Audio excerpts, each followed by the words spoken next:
last 2.5 years, we were running a collaborative project with 3 Indian and Australian research partners,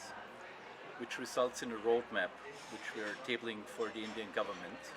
to inform a national conversation and a national approach to manage plastics waste in the Indian economy. National coordinated approach is important because we are dealing with a very complex problem, and we need to integrate regional solutions in a national framework. The roadmap proposes a number of specific initiatives, one of which is a recycling modernization hub to speed up the process in which technology development can happen in the Indian context, supported by a plastics circular economy innovation hub, where SMEs and startups and the research and development community can come together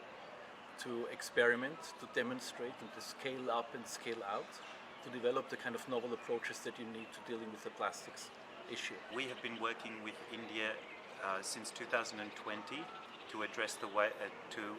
waste plastics issue.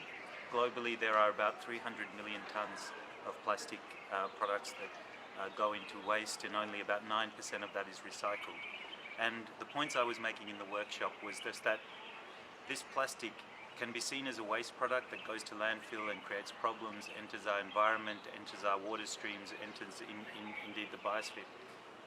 Or it can be seen as a valuable resource, a source of hydrogen for steel making, a source of various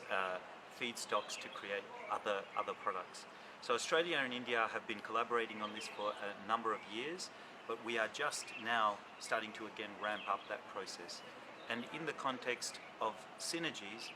we have partnerships on renewable energy already that we are developing with India, which look at the use of hydrogen and solar PV.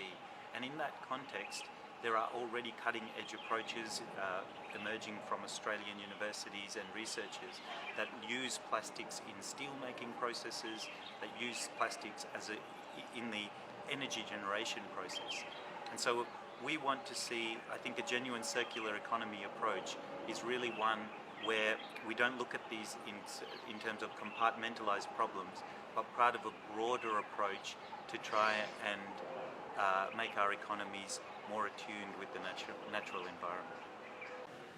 Indo-Australian research and industry collaboration for reducing plastic waste project that's going on for a couple of years, it's very insightful, and the kind of involvement of the research institutions from India